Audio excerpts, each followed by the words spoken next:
Oh. Saya pernah mengadakan sekali waktu acara, open house biasa ya, Mmm. open house biasa, di kantor kita, di Mmm. kantor yang beli barang-barang secondary, Mmm.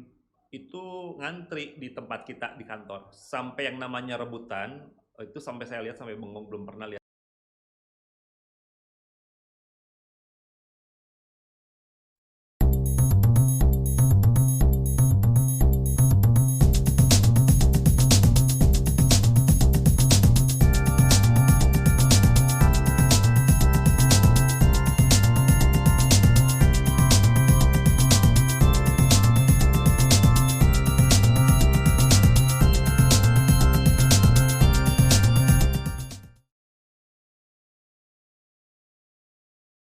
Halo, apa kabar RB People? Hari ini kita ketemu lagi. Tamu hari ini tuh super spesial karena orang ini tuh wow, famous sekali dan saya beruntung orang ini bisa menyempatkan waktu untuk hadir di tempat ini.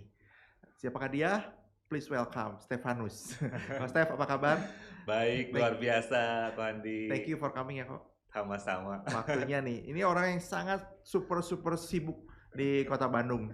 Khusus Bagi buat Ko Handi. aduh, thank you. Kok kita kan ngobrol-ngobrol nyantai aja kok. Iya. Teman-teman, Ko Stef kalau dilihat dari rambut, tentu kan tahu kan siapa yang lebih muda, siapa yang lebih tua. Tapi kita tidak membicarakan tentang itu. Yang kita mau mencoba mencari tahu tentang Ko Stef adalah wisdom-nya dia. Kok emang lu udah berapa lama kok di properti kok? Masih baru, Ko Handi. Masa teenager, 17 tahun. Wow, 17 tahun. Berarti masuk tahun kapan kok?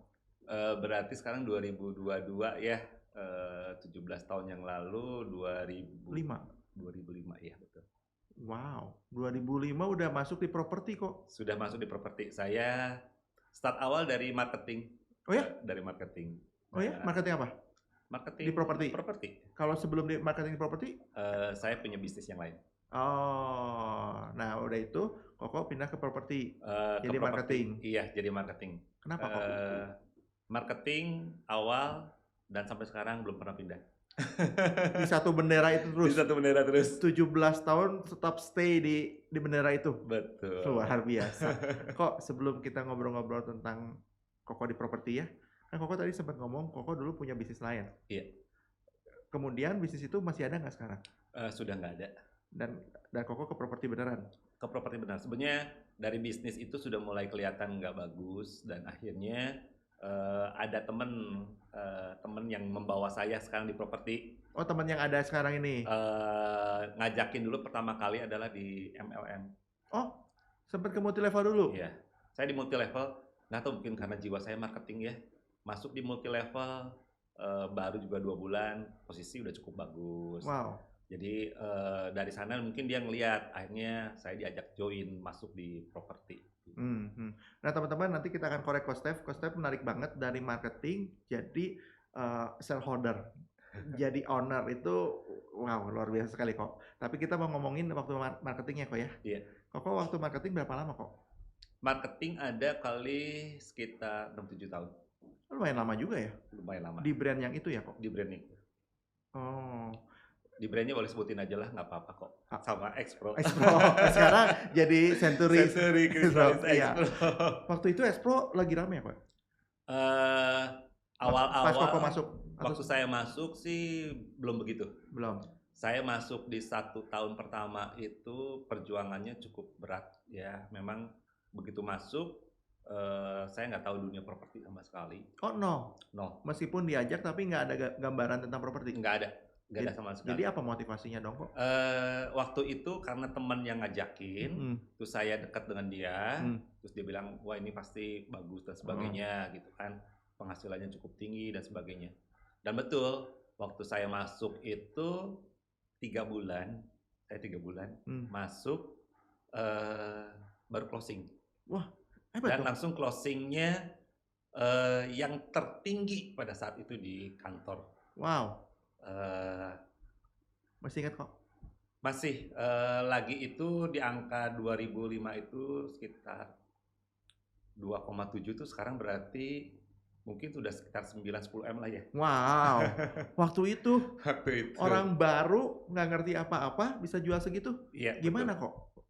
Ya, caranya waktu itu? Waktu itu kita dibimbing, saya dibimbing langsung sama teman saya. Kemudian saya lakukan adalah branding atas properti itu. Kemudian kita open house kan. Oh, oke. Nah, dari situ kita dapat klien, akhirnya closing. Oh. Tapi perjuangan nggak semudah itu. Oh, ada ceritanya. Ada. Dapat kliennya mah dari open house. Dari open house sudah beres, closing dan sebagainya udah. 9 bulan saya nggak closing lagi kok, Andi. Oh ya? Puasa kok. Kenapa? Melahirkan? Puasa. Cuti hamil? Salah perhitungan. Karena dari klien ini, saya anggap ini klien VIP. Karena memang orangnya cukup bagus. Brandingnya kalau saya sebutin A gitu, semua udah pasti tahu. Di bidang kuliner. Saya fokus dengan dia terus. Keliling, cari sampai ke Cirebon, Sumedang, Sukabumi, sana gitu. Nah, hampir 9 bulan itu saya fokus di situ dengan orang itu. Ternyata permintaannya cukup banyak dan akhirnya nggak banyak closing. Sampai 9 bulan, terus saya pikir ini udah waktunya introspeksi. Sudah hampir nggak kuat waktu itu malahan. Nah, jadi Koko tadi closing sama si A 3 bulan, terus Koko mencarikan barang buat dia selama 9 bulan, tapi hasilnya zonk. Gimana perasaan lu kok? Kan duit juga makin menipis kali komisinya. Betul. Makanya itu hampir buat saya mundur. Mundur dari properti. Oh ya? Iya. Karena kehabisan peluru. Kehabisan peluru juga, kemudian juga saya pikir nggak semudah seperti orang ngomong gitu ya. Closing terus. Iya. Kemudian saat itu saya mulai introspeksi deh, mau apa yang dilakukan. Kemudian di program kantor waktu itu mulai fokus menyampaikan, yuk kita fokus deh di per wilayah atau per unitnya apa gitu. Saya ambil lagi itu per wilayah.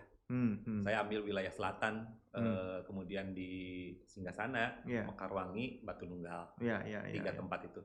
Dan mungkin memang momentum ya itu yang kita nggak bisa hilangkan. Jadi di momentum itu begitu saya pindah dalam waktu 2 bulan closingnya cukup tinggi. Oh ya? Iya. Dalam waktu 2 bulan memang Singgasana, Mekarwangi, ramai itu banget. Batu Nunggal, 1 bulan itu mungkin kalau transaksi sekitar pribadi 20 unit itu paling sedikit lah. Sebulan 20? Dan kok. Iya waktu itu. Iya, tahun berapa itu berarti kok? Berarti sekitar 2010-an lah ya. Pas properti lagi rame-ramenya. Iya betul. Itu booming. Yang namanya kita belum tahu kenaikan, biasa properti kan setiap tahun direview harga pun naik berapa gitu ya. Wah itu di Singgasana itu dari per bulan naik, per minggu, per 3 hari naik. Masa? Betul. Pada masa itu? Masa itu. Bahkan dari situlah saya melihat memang orang kalau mau fokus dan tetap gak patah semangat ya pasti bisa gitu. Akhirnya saya fokus memang di situ. Dan mungkin dulu juga kantor properti juga nggak begitu banyak ya. Kemudian kita koneksi satu dengan yang lain, orang-orang yang dulu itu kalau misalkan mau cari, Batu Nunggal, udahlah cari ke Costa Stefanus saja. Ada itu. Ya. Hebat ya kok. Wow, saya speechless sih. Sebulan 20, wih. Satu orang. Iya. Harga berapa itu kok? Waktu itu sih marketing saya, bukan marketing, saya masih belum jadi principal, masih marketing. Masih jadi marketing. Total gitu dengan satu tim kita tuh ada satu tim ya, lagi juga ada beberapa tim kan. Satu tim kurang lebih ada 15 orangan.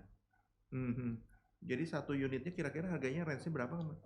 Mulai dari 900 sampai 2M. Oh, wih, saya lagi ngitung komisinya kok.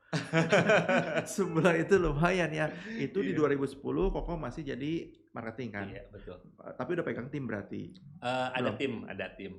Tapi Koko udah lead tim? Belum? Belum. Masih part of timnya? Iya, betul. Oke. Nah kok Koko di masa itu emang properti lagi rame-ramenya banget atau emang kantor lu lagi keren-kerennya banget waktu itu? Momentumnya? Propertinya lagi itu juga memang lagi puncaknya di daerah selatan. Singgasana, Batu Nunggal, Mekarwangi. Dan sekarang belum kembali lagi kan puncak itu kan? Belum, jauh sekali. Walaupun memang ada beberapa wilayah seperti di barat dan di timur, tapi masih ini. Oh, selatan segila itu barat. Posisi barat yang ramai sekarang pun masih ramai selatan kan? Masih ya, betul. Saya pernah mengadakan sekali waktu acara open house biasa ya, open house biasa. di kantor kita, di kantor yang beli barang-barang secondary, itu ngantri di tempat kita di kantor. Sampai yang namanya rebutan, itu sampai saya lihat sampai bengong, belum pernah lihat seperti Masa itu. kok? Betul. Secondary market? Iya, secondary market. Sampai bilang begini, maksudnya secondary market itu bukan barang secondary yang bekas second betul-betul ya. Ini developer kecil bangun gitu kan, lagi pada bangun, terus di kantor itu sampai rebutan. Saya masih ingat itu kejadian yang nggak bisa saya lupa. Satu orang klien rebutan unit sambil, kamu ambil nggak? Kalau nggak mau ambil, saya ambil. Di depan saya di kantor itu itu udah beberapa orang. Segitunya? Sampai seperti itu. Wah, 2010 itu kok? Iya. Dan saya belum nemuin lagi sampai sekarang. Yang kayak begitunya? Kayak begitu, betul. Wow, seru, luar biasa. Kok berarti Koko berkarir sebagai marketing berapa tahun kok? Sekitar 5 tahun. 5-6 tahun lah. Ya. 5-6 tahun. Ya. Di brand yang sama. Di brand yang ini sama. tipikal cowok setia di brand yang sama. Kok tadi kan lu tadi cerita nemuin momentum kayak gitu yang happy belum lah, rame-ramenya segala macam, belum pernah ketemu lagi sekarang kok. Betul. Selama Koko berkarir jadi agent property, yang sedihnya ada nggak sih kok? Kan tadi kan cerita happy terus. Yang sedihnya ada nggak kok? Ada yang sedihnya. Yang paling parah yang menyakitkan hati seorang Stefanus? Ada. Saya orangnya jarang marah. Di kantor pun jarang marah. Saya ke klien juga saya sangat hargai ya. Yeah. Tapi pernah satu kali, karena itu prinsip udah menyinggung hal-hal yang buat saya nggak baik. Saya pernah usir klien dari kantor saya. Wah, serius kok? Serius. Saya usir karena itu udah etikanya sudah nggak bagus. Dia beli unit rumah, kemudian tapi beli, sudah beli, komplain terus menerus atas rumah yang dibeli itu dan menekannya kepada kita. Sedangkan kalau kita kan memang nggak tahu tentang teknikal pembangunan. Terus sekarang sudah pakai 2 tahun, kemudian pakai sekian lama, tentu kan ada masanya kan rumah itu betul. Ada yang begini, itu nuntut terus ke kita. Sekali kita ganti, 2 kali ganti. Elunya yang ganti? Ganti. Jadi atas penjualan rumah itu sebetulnya kita nggak dapat komisi. Kita buat beresin dia punya permintaan. Oh ya? Ya, sesudah kita bantu dia masih nuntut lagi dan menyebarkan sesuatu yang nggak bagus ke semua pelanggan. Lagi itu masih zamannya BlackBerry ya. Jadi disebarkan gini, terus udah gitu sama saya dibiarin aja. Sampai disebarkan bahwa gini saya biarin aja lah, saya pikir biarinlah orang lagi emosi, tapi kayaknya dia nggak puas karena mungkin saya orangnya kan udahlah biarin, nggak usah terlalu dibantah, nanti juga akan ketahuan. Supaya dia datang ke kantor dia marah-marah, saya lagi meeting terus saya masih hadapi dengan biasa, dia nggak mau terima. Saya bilang kamu keluar, saya bentak, betul-betul bentak waktu itu. Di marketing kita di atas aja, dari meeting rame di lantai 2 saya usir dia. Dia diam semua. Diam. Saya nggak bisa ngebayangin kalau Steph yang begini jadi marah. Ya karena kita ini kan bukan pegawai ya, kita kan konsultan, kita kan teman rekan gitu kan. Bukan 100% kita benar. Kalau kita masih sudah melakukan bagian kita dan masih seperti itu, kita kan harus tunjukin bahwa bukan tunjukin siapa gua. Ya, betul. Tapi tunjukin inilah kita tuh orang-orang profesional. Betul. Jadi happy-nya ada, sedihnya juga ada, tapi kalau ngelihat Coach Steph 17 tahun di properti kayaknya banyak happy-nya ya kok ya. Tadi cerita sama Pak Andi kan rumput tetangga lebih hijau ya. Ya, kita di properti itu kalau dibilangin happy karena banyak rekan, banyak teman, ketemu siapapun ya, dari semua kalangan ya. Kalau lagi sedihnya juga ada lah ya, udah capek-capek nggak jadi, terus tim kitanya pada lesu, terus 1 bulan nggak ada penghasilan juga kan, gimana gitu kan. Ya gimana kita bisa menghadapi hal itu dengan perspektif selalu positif, ya kita bisa menghadapi semuanya itu. Nah teman-teman, itu Stefanus versi 1.0. Sekarang kita akan masuk ke Stefanus versi 2.0. Kita akan tanya, kok lu bisa ya dari seorang marketing tiba-tiba jadi pemilik agensi itu? Itu gila loh kok. Kok bisa kok? Gimana ceritanya tuh kok? Rekan saya yang bawa masuk saya di Expro ini mungkin lihat saya punya tindak tanduknya ya. Jualannya banyak gitu. Jualannya banyak, terus mungkin saya punya tipikal, dia ngelihat mungkin oh bisa mimpin juga, leadership-nya gitu kan. Sampai terakhir dia tuh memutuskan untuk keluar dari shareholder karena memang ada sesuatu harus yang dia dan nggak bisa apa-apa gitu. Terus dia hanya bilang, Coach Step, udahlah sekarang naik ya jadi owner gitu ya. Saya bilang nggak mau ah. Terus dia bilang lebih enjoy di jadi marketing, duitnya lebih gede. Ya setuju. Ya kan. Ini pusing nanti Tanggung ngurusin. jawabnya hanya dompet sendiri kok. Iya. Kalau tim kan beda. Oke. Terus saya bilang nggak mau ah. Terus dia bilang harus kok. Dia terus nego dengan saya sampai dia bilang saya maunya tetap sama itu apa shareholder itu dimiliki sama Coach Step. Saya nggak mau sama yang lain. Saya sampai buat banyak reason untuk nolak itu. Oh kok lu nggak langsung terima? Wah kesempatan ini the right time. Enggak. Malah menolak. Oh, udah saya tolak terus berapa kali. Why kok? Ya tadi saya bilang salah satunya saya ada enjoy jadi nggak pusing. Saya udah nikmatin. Saya penghasilan udah cukup tinggi, udah enak. Ngapain saya harus ngurus-ngurus juga gitu kan? Yeah. Dia bilang enggak. Saya lihat ada potensi lu udah punya kemampuan. Dia bilang kalau lu nggak manfaatkan, lu akan bisa berkembang lebih besar. Lu dapat double income. Dia bilang begitu. Jualan juga. Dia bilang jualan juga, dapat juga nanti dari tim ya katanya. Saya bilang enggak ah, walaupun hitung-hitung berapa sih? Oh dari sana juga kan nggak akan banyak seenakan saya jualan karena kan kalau udah ngurusin kita nggak bisa concern jualan kan. Tapi dia tetap paksa saya untuk itu. Saya bilang sampai saya berbagai reason saya katakan ke dia. Gak punya duit nih. Nggak mungkin lu nggak punya duit. Sampai reason lu bilang nggak punya duit untuk menolaknya kok. Wow. Dia bilang dicicil, nggak mau. Dia mau cicil. Dicicil katanya, cicil setahun. Saya bilang tuh, mau nggak? Oh, pokoknya nawarin minta cicil setahun. Iya, pikir saya kan kalau setahun pasti nggak akan mau kan? Iya. Nggak apa-apa. Nanti harus kebentuk lagi tim, gua harus buatin lagi. Itu semua properti yang ada, gua kasih ke lu katanya semuanya. Ya sudahlah, udah seperti itu karena dia kan ngebawa saya ya. Terus saya juga hubungan saya dengan dia cukup baik. Ya akhirnya saya terima dan dia mau. Saya pikir dalam 1 tahun dia mau terima juga. Ya sudahlah, saya coba aja. Ya. Berapa lama dia negosiasi akhirnya bisa meluluh lantakkan seorang Stefanus nih? Ada kali 3-5 bulan. Lama ya. Lama ya, jual mahal nih bapak satu ini. Enggak, enjoy karena lagi enjoy. Gitu properti lagi rame banget. Itu di masa properti lagi rame kan? Lagi rame.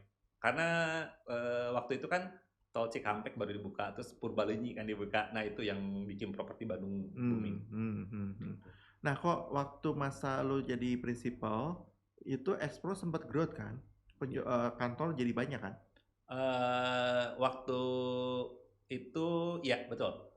Sampai 9 kantor. Di masa itu 9 kantor? 9 kantor.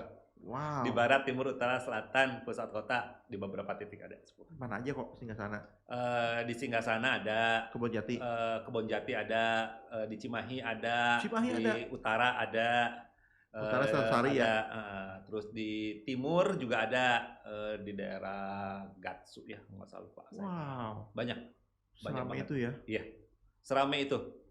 Tapi memang ya itu satu pengalaman yang paling berharga.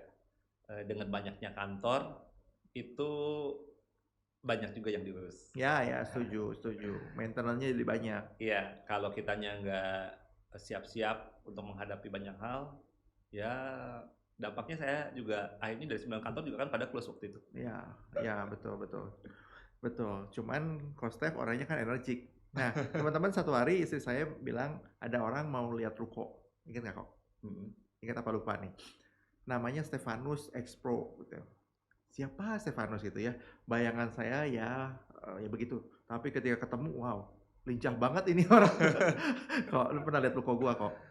Yang di Gunung Batu, lupa ya kok? Itu pertama kali saya tahu yang namanya Stefanus. Oh iya. Tahu, ingat betul.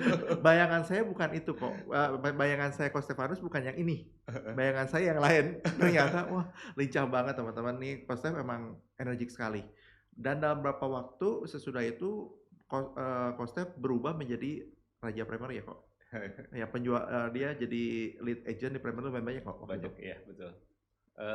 Sampai saya di Bandung itu yang saya sering cerita itu mungkin cuma tinggal 2 hari. Oh ya? Di Bandung itu Sisanya? Sisanya nggak tahu miliknya di mana tuh, ada di Pontianak, nanti ada di Papua, ada di Masa Medan. kok sampai ke Papua begitu? Iya betul. Saya pernah cuman bawa koper, pindah koper aja, pindah kota, itu pernah seperti itu. Bahkan untuk presentasi lagi itu sama Pak Budi ya, prinsipal di sini. Kita baru turun dari main dari reward dari primary waktu itu ke cruise, cuman turun di pesawat langsung presentasi. Oh ya? Wow, luar biasa. Luar biasa. Ya itu. Ya, nggak capek kok? Kalau pekerjaan dibilangin capek, kalau dipikir-pikir capek ya. Tapi ya karena dibuat enjoy, jadi kitanya nggak merasa capek gitu ya. Saya bisa berdiri stand terus di stage gitu 3 jam, nggak capek ya. Kalau dipikir-pikir sekarang, aduh capek ya, pikir 3 jam itu berdiri, itu karena kok enjoy kali ya? Enjoy, betul. Kok seneng present, seneng itu gitu kan? Iya, betul. Terus satu kebahagiaan buat saya, kalau saya jadi lead kantor-kantor yang di under saya, marketingnya itu mereka closing. Nah itu yang buat saya happy gitu buat mereka. Kalau misalkan saya pernah adakan acara customer gathering, karena semua mungkin lihat Ko Stefanus gitu kan ya. Saya lagi presentasi di table ngebantuin marketing, di belakang saya ada 3-4 orang nungguin saya, nggak mau sama yang lain gitu ya. Iya, karena ini expertnya. Ya itu kesenangan lah, maksudnya happy ya. Dari sana saya lihat, wah ini jadi berkat seperti itu. Kok dalam satu masa lu pegang berapa proyek kok yang bersamaan? Paling banyak berapa banyak? Ada, saya tahu kapasitas kemampuan saya. Paling tinggi saya 6 proyek. 6 proyek. 6 itu dahsyat kok. Untuk main project primary, teman-teman bagi yang belum tahu primary itu waktu masa 2010-an tuh mainannya gathering, betul ya Pak? Iya. Customer gathering atau present ke tempat-tempat. Iya. Ini 6 project lumayan menyita waktu luar biasa loh. Ya, jadi kalau lebih dari sana, kita pun juga ada kayak di primary itu ya, misalkan dengan tipe yang sama, dengan wilayah yang sama, kita nggak mau terima. Jadi kita pun tetap fokus di project-project yang kita pegang gitu kan. Waktu itu sebetulnya basic saya itu betul-betul di secondary ya. Orang tuh taunya saya, apalagi yang di sekarang ini kantor-kantor yang baru di area B itu, mereka seperti Pak Handi, primary gitu ya. Padahal basic saya itu betul-betul di secondary. Aslinya mah? Asli secondary. Kondisi pernah yang nggak bagus di properti, yang secondary-nya betul-betul drop. Nah itu yang membuat change saya ke primary. Nah dari primary itu mungkin ngelihat orang-orang potensial marketnya bagus, terus kemudian juga pas dipegang sama kita juga bagus gitu kan ya. Akhirnya orang taunya saya di primary. Padahal sekarang kalau saya bilang saya udah banyak fokus di secondary lagi, orang-orang kok bisa sih dari primary ke secondary? Nah itu yang saya mau tanya kok. Ini saya tanya, kok udah menjawab sendiri. Saya tanya deh kok, biar kelihatan hostnya ada kerjaan. Kok saya 6 tahun di primary kok, dan saya menemukan primary dan secondary emang dua dunia yang sangat berbeda. Cara agent, cara jualan, cara negosiasinya beda banget kok. Iya. Nah kok lu pernah di dunia itu, dua dunia itu, beda nggak kok? Beda kan?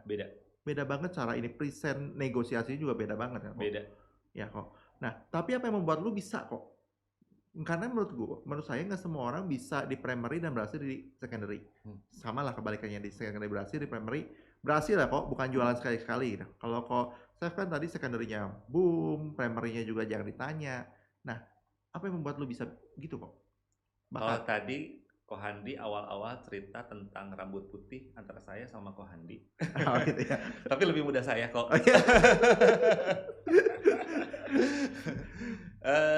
Manusia itu harus punya inovasi ya. Saya liatin sekarang banyak hal orang-orang tuh pengennya yang nyaman ya, nyaman. Kalau buat saya segala sesuatu yang baru tuh membuat keluar saya dari zona nyaman. Ya, membuat kita keluar dari zona nyaman. Terus udah gitu, apa sih yang bisa dikerjakan di zona nggak nyaman? Kalau sekarang waktu kemarin di secondary, wah udah enak ini ya, gua penghasilan. Tapi begitu drop, kita tuh nggak bisa ngapa-ngapain. Sampai saya change ke primary, saya liatin seperti apa waktu presentasi. Susah-susah sampai orang dari mulai kayak baca berita gitu sampai bisa berinovasi dan sebagainya, saya pelajarin semuanya dulu. Jadi saya pikir, oh ini sudah zamannya primary. Kalau orang primary itu seperti apa ya? Mau present itu seperti apa? Terus bagaimana mau closingkan?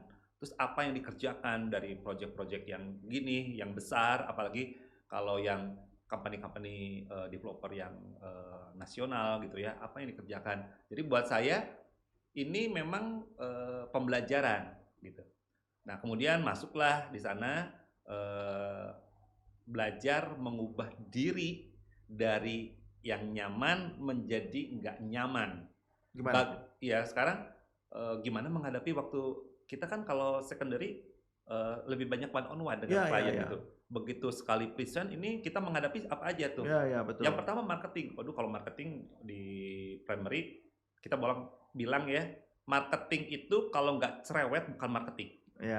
Pertanyaannya macam-macam terus saya sampai awal-awal bagaimana menghadapinya. Nah akhirnya dari sana apa yang sih yang perlu dipelajari? Ya kita product knowledge-nya harus kuat. Tapi sempat gak nyaman kan kok merubah gitu? Sempat gak nyaman. Karena nggak langsung menghasilkan di primary. Oh udah nggak gitu nggak langsung menghasilkan kan pula kalau primary itu kan belum, kalau belum dibangun belum apa kita nggak dapat apa-apa. Belum lagi banyak terakhir tuh yang mangkrak dan sebagainya itu kan beban moral kita itu cukup besar. Ya. Akhirnya terus menghadapi para direktur besar yang kita ketemu gitu kan juga kan nggak yang ada yang ngebosi, ada yang apa kan kita rasanya dulu kita ngejual kan nggak usah diperintah-perintah dalam pengumuman, tapi kita buat itu menjadi sesuatu tantangan bagaimana kita kayak bunglon itu di tempat hijau ya kita harus berubah jadi hijau gitu. Nah saya harus menempatkan itu, kemudian apa aja yang dikerjakan itu perlu waktu ya. Itu perpindahan dari secondary ke primary itu kita berdarah-darah betul-betul karena penghasilan kita kan tahu sendiri bisa nunggu sampai 6 bulan, setahun itu waktu itu dengan catatan tidak ada pembatalan. Betul, udah kerja terus nggak sekian lama nggak dapat apa-apa. Setuju kok. That's why saya meninggalkan primary kok. Setuju. Sampai sekarang akhirnya balik lagi dengan secondary nih. Pas masuk secondary ini cara pemasarannya udah beda lagi dengan dulu. Nah, tahan dulu ya kok, karena itu kita akan bahas di Stefanus 3.0. Ini menarik, teman-teman. Saya appreciate banget Coach Stefanus cara pemasarannya yang tadi yang dia bilang cara pemasarannya beda. Nah nanti kita akan bahas bedanya. Ini menarik. Saya pun nggak bisa lakukan seperti Coach Stef lakukan. Oke, sedikit lagi kok. Waktu Koko dari primary ke secondary berdarah-darah dan akhirnya berhasil dong kok. Dari secondary ke primary. Dari secondary ke primary berhasil. Kenapa sih kok setiap kali lu pegang project lu berhasil kok? Apa motivasi lu sampai bisa gitu kok? Yang pertama pasti bersyukur sama Tuhan ya. Saya bisa begini banyak hal-hal yang Tuhan didik buat saya untuk melakukan. Saya bisa present begini, saya mulai dididik di komunitas gereja ya. Diajar untuk bagaimana pengumuman, bagaimana untuk bagi firman, kumpul di komsel dan sebagainya. Kemudian yang kedua, saya ini waktu Expro ada, itu kan ada sampai sekarang dibawa punya slogan We Serve Better. Ya, We Serve Better. Kemudian waktu saya berubah jadi principal, saya melihat banyak sekali orang-orang yang nggak punya pekerjaan. Saya hanya rindu mereka kalau saya bisa sukses, terus saya melakukan, saya memberikan teladan, masa dia nggak bisa ikut gitu sukses. Nah akhirnya saya bilang ya ayo apa tuh namanya ikut join. Jadi saya ingin mereka juga terbantu gitu kan. Nah kalau sekarang dari secondary ke primary, saya hanya melihat juga satu ini banyak orang-orang yang kasarnya pengen belajar investasi, pengen mengembangkan potensi di marketing gitu. Saya buat diri saya enjoy. Dibikin enjoy meskipun nggak nyaman waktu di awal. Iya, saya buat enjoy. Orang lain melihat saya bisa ketawa-ketawa, saya bisa begini, bisa begitu. Terus padahal deg-degan kalau customer gathering nggak ada yang datang. Iya, kalau saya sudah punya sampai berdoa.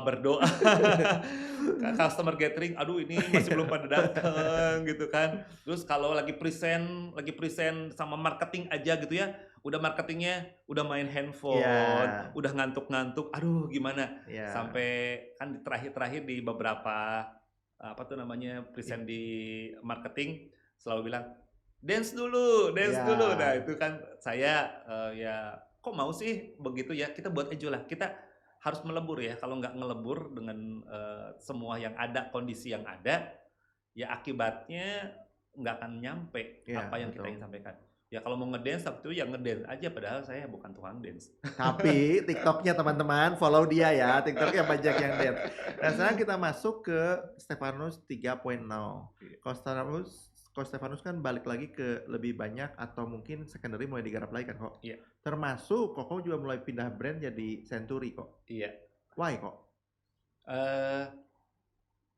Vision itu harus semakin hari semakin apa tuh namanya baik dan semakin diterapkan di dalam kita punya aspek semua kehidupan.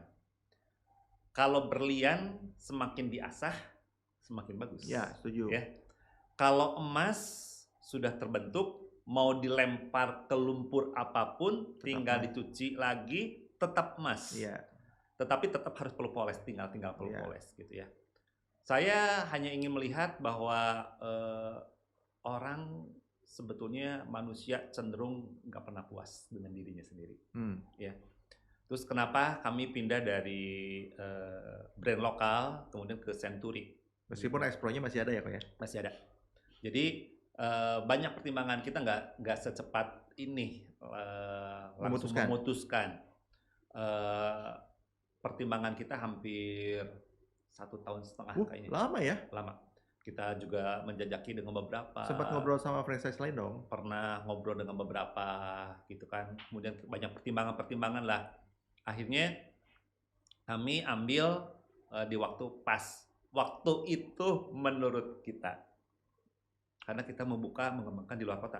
Oh, Expro keluar kota? Iya. Wow. Dengan nama brand harus dengan brand yang kuat. Ya. Kalau orang mungkin kalau di Bandung, siapa yang nggak tahu Expro? Tahu lah semua gitu ya. Kalau di nasional karena saya di primary ya. Kalau saya mau ke Surabaya mereka juga tahu saya. Kalau saya mau ke Makassar juga mereka tahu saya gitu kan. Tapi taunya saya, bukan tahu brandnya gitu kan. Oh ya, Coach Stefanus tahu lah. Saya mau masuk di mana-mana. Ya bersyukur ya itu Tuhan angkat untuk mereka tahu saya. Tapi saya ingin mengembangkan satu potensi mengembangkan keluar kota gitu. Salah satu tujuannya dari Jakarta. Gitu. Oh hebat dong kok. Iya. Lu mulai expand meninggalkan zona nyaman lagi dong. Bandung sama Jakarta kulturnya beda banget loh. Beda banget. Terus saya ambil sampai orang-orang dari Jakarta itu sempat telepon saya. Saya ambil langsung di Jakarta Selatan. Oh sekarang udah buka kantor di Jakarta? Bukan, waktu itu. Oh. Di Jakarta Selatan. Di Jakarta Selatan siapin tempat kurang lebih hampir 300 meter lah gitu. Udah siap tempat? Udah kita ketok, udah masuk Century, kemudian kita siapkan untuk Jakarta Selatan. Manusia boleh berencana, tapi Tuhan yang nentuin. Oh, ya. COVID. Di bulan Februari kita opening Century 21 di tahun 2020 ya. Yang di Bandung? Di Bandung. Grand opening kan, perubahan dari Expro ke Century, Crystalis Expro tuh gitu ya. Makanya ada tuh-nya. Oh, ada satunya berarti kok? Ada satunya di Gading Serpong. Oh, udah masuk Jakarta dong? Iya, di Gading Serpong, Tangerang. Berarti ada 1, ada 2, ada 3 dong? Iya, tapi kalau yang di sana satu lagi di Pantai Indah Kapuk. Udah ada? Itu nggak pakai 3, kristal aja. Oke, ya. Tapi kalau dari namanya gini kayaknya bisa jadi banyak kan ya? Udah plan rencana memang kita tadinya kan mau buat satu grup. Kita juga mempelajari cara franchise seperti apa. Kita buat bentuk grup gitu kan. Ya kembali yang tadi grand opening di bulan Februari. Kebetulan saya dari Februari itu dapat reward ke luar, ke Eropa. Balik ke Eropa, kebetulan mama sakit sampai dipanggil Tuhan. And then urusan ini agak ketunda dan pada saat itu sudah mulai masuk pandemi, tapi belum Belum parah waktu pas mama sakit itu ya. Waktu kita mau fokus, udah pandeminya udah kayak semi lockdown kan lah gitu, yang kita betul-betul tutup dan orang begitu banyak ketakutan, jadi kita stop. Di Maret itu dong? Di Maret. Oh, oke. Kita nggak berani expand, nggak berani apa-apa, kita wait and see. Semua pada wait and see kan. Dan memang kebetulan properti lagi itu langsung drop kan. Cuma sewaan aja begitu. Ya KPR susah. KPR susah. Terus mereka semua pada wait and see. Iya. Ya udah kita nggak berani kembangin, tapi kan kita sudah ambil franchise. Udah ya? Sudah ambil franchise. Zona nyamannya keganggu lagi. Cuman memang terakhir ya kita ada masuk, tetap kita ada di internal untuk di peak-nya. Tapi peak udah jalan kan? Peak udah jalan, baru jalan setahun. Berarti Koko udah 3 dong hari ini ya? Gading, yang pakai nama brand ini ya? Gading, Bandung, sama Peak. Wow. Ini zona nyamannya lagi stretching lagi. Tapi emang manusia harus selalu di stretching lah kok. Supaya berkembang ya. Iya, ikutin lah. Bunglon lah. Saya ambilnya bunglon aja lah. Bukan tanda kutip orang pindah-pindah nggak punya kepribadian ya. Tetapi kita bisa menempatkan di situasi seperti apapun juga. Nah, kok kalau lu udah 3 kantor gini, kira-kira lu masih punya waktu untuk teman-teman kalau mau join, mau nanya-nanya, masih ada waktu nggak untuk ngobrol-ngobrol? Atau udah sibuk banget? Masih. Makanya manajemen waktu juga kan perlu ya. Kalau Pak Handi nanti kapan-kapan kalau pas berkunjung ke kantor gitu, kalau saya di kantor, saya kayak terima pasien dokter. Giliran semua gitu. Giliran. Kalau habis meeting, yang satu ngobrol sama saya, belum beres ketemu lagi ngobrol sama saya gitu. Kalau nggak ditarik sama prinsipal atau teman yang lain, Ko Stefanus makan dulu. Kalau nggak nanti nggak makan. Ya saya pasti akan ngobrol balik ke sana, masih banyak ngobrol. Berarti juga boleh dong kalau misalkan ada teman-teman yang pengen join, pengen ngobrol sama Ko Stef, masih oke kan? Oke banget. Open banget karena. Ada syaratnya nggak kok? Harus muda. Nah, by the way, tadi saya bilang kan saya aja nggak bisa lakukan kayak Ko Stefanus. Bukan nggak bisa deh, belum. Coming soon saya akan sebenarnya. Saya cukup amazed dengan cara pemasaran dia di TikTok. Teman-teman akan lihat Ko Stefanus joget-joget di TikTok. Ya, tapi itu catchy gitu. Jadi orang lihat dan orang ingat gitu ya. Ya, Ko Stef, itu menurut saya zona nyaman Ko Stef juga keganggu lagi kan. Dengan Grey Wisdom gitu kan. Mestinya udah nggak masuk ke TikTok. Tapi kan cara masalin beda ya kok ya? Saya selalu merasa usia saya 17 tahun. 17 tahun itu. Jangan deh, 30 tahun lah ya. 30 tahun masa-masanya penuh semangat ya. Betul. Tapi cara pemasaran kan beda kan Kak Stef? Beda. Kalau kita nggak ikutin, kita ketinggalan dong. Iya. Orang itu kadang-kadang banyak yang merasa di usia sekian ya, saya udahlah. Saya emang biarin aja gaptek lah. Saya tuh enggak. Saya nggak tahu ya nih teman-teman ya, mungkin bisa jadi masukan. Jangan merasa dirimu tua walaupun usiamu semakin tua. Nah, ini kuat bagus nih. Bagus nih buat thumbnailnya. Ini ya, oke. Karena kalau engkau merasa tua, engkau merasa nggak bisa melakukan apa-apa. Ya. Aduh, saya mah udah tua. Kebayang ya, coba gini, kebayang. Orang tua, kalau Anda seorang laki-laki atau seorang wanita, ngasuh cucu gitu ya. Terus di rumah jalan sebentar, duduk di kursi nonton TV, apa enaknya? Ya. Itu orang tua. Tapi kalau anak muda, walaupun nabrak sana nabrak sini, dia tuh happy gitu kan. Kenapa kita di masa seperti ini nggak mengcombine-kan dengan experience kita yang ada, Grey Wisdom, ya, dengan situasi kondisi apa yang dikerjakan di masa kini gitu. Dan itu ada di tempat Koko kan, yang berpikir seperti itu kok. Karena nggak semua orang berpikir yang kayak Koko loh. Mereka akan berpikir masa lalu mah begini, dulu mah gampang, tapi kan udah changing. So teman-teman, kalau yang pengen belajar wisdom ada di Ko Stef. Mau belajar nabrak sana funky-funkian ada di Ko Stef ya. So kok silakan mau sampaikan apa buat teman-teman kalau mau join dengan kantor Koko. Yang pertama tentunya teman-teman harus tahan banting. Kalau teman-teman nggak tahan banting, sebentar juga akan keluar. Ya, jangan pernah menyerah dan mau berinovasi. Karena bukan bekerja dengan saya, tapi teman-teman itu partner saya. Kalau saat teman-teman jadi partner, saya ingin partner saya pun happy. Apa yang saya nikmatin, teman-teman juga harus nikmatin, gitu. tetapi tetap harus ikut sistem. Iya, setuju. Kalau nggak ikut sistem, ya amburadul, berantakan gitu betul, kan. betul. Nah, jadi kalau teman-teman pengen join dengan kami di Century 21 Crystalis Expo 2 ini, ayo hubungi di sini ya kok ya. Ya, ada di sini ya. Ada di sini. Gitu. Jadi, ayo anak-anak muda, memang kan sekarang banyak anak-anak muda. Tapi jangan anak-anak muda yang senang rebahan aja. Anak-anak muda yang saya pengen kaya. Saya pengen ngebahagiain keluarga. Nah, ini masanya. Karena kan kalau kita lihat di 2 tahun properti turun naik waktu pandemi kemarin ya, mungkin Pak Handi hampir 6 bulan ya kita nggak jualan ya. Tapi saya bersyukur Tuhan, penyertaan Tuhan betul di properti itu teman-teman.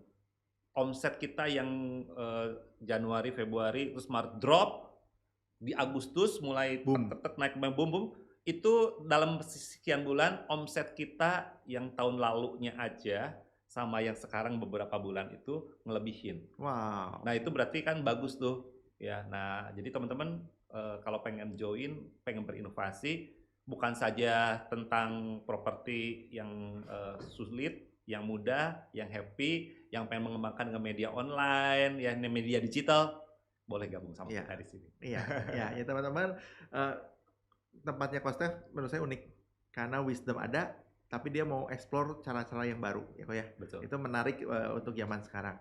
Kok finally nih kok kita akan mengakhiri podcastnya. Jadi teman-teman kalau mau lebih lanjut ya silakan ke Kostef. Tapi kalau mau ajak saya juga boleh. Jadi ngopi aja nemenin. Kok lu ngelihat 2022 ini gimana kok? 2022. Properti bakalan gimana? Omnicon kan di depan mata nih kok. Ada kemungkinan, bukan kemungkinan, hari ini kan sedang luar biasa lagi. Saya bilang 2022 properti akan semakin naik. Oh ya? Ya, yakin. Untuk di mana, wilayah Bandung atau nasional? Saya bicara saat ini karena kita di Bandung. Saya bilang di Bandung. Banyak pengembangan, salah satunya nanti kan ada kereta api cepat ya, Bandung Jakarta. Kedua, dalam pola pikir kita harus lebih daripada tahun sebelumnya. Amin. Maka itu akan terjadi dalam kehidupan kita. Setuju. Kalau kita hanya bilang, aduh semakin nggak bagus ya, kita sudah ngebentengin diri kita untuk melangkah. Ya, jadi kalau kita bilang bagus, pasti bagus. Bakal mulus, nggak mulus, harus fight. Betul. Nah kalau begitu fight, pasti bukain jalannya banyak. Berarti harus ke kantor yang pas juga dong. Betul. Yang mendukung untuk fight. Betul. Di mana itu kantornya, Kostef? Di kantornya di Century 21 Crystalis Expo ya, di Mekar Puspita 27 ya. Kurang lebih begitu pembicaraan kita dengan Kostef. Thank you waktunya Kostef. Teman-teman silakan Japri, silakan ngobrol-ngobrol lebih lanjut lagi dengan Kostef. Tadi kan Kostef bilang 2022 bakalan booming. Masa sih nggak mau nikmatin? Tapi pesan terakhir sebelum kita mengakhiri Kostef, bagi teman-teman yang sudah divaksin segera booster ya, kita mendukung program pemerintah supaya kita tetap bisa dalam keadaan fit ketemu klien, karena bisnis kita ketemu orang kok. Iya. Salam kolaborasi.